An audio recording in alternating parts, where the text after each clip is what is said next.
Welcome. If you want to get Magic Fluid Animated Wallpaper on your Motorola Moto G 5G Plus, for the first you have to go for the Play Store, tap on the search pool and type here Magic Fluids. We have to get this application from the Mad Scientist.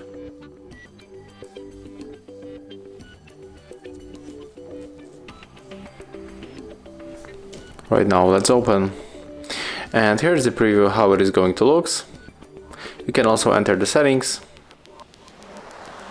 click accept and then go for the animated, and here we are settings that you can change. And if you want to apply this wallpaper, click here and tap to set as live wallpaper and click set wallpaper. We can apply it on the home screen, but also we can do this for the lock screen and the home screen, so I'm going to pick up this second option. And when we close this application, you will see our wallpaper on the screen. So that's how we can set it up.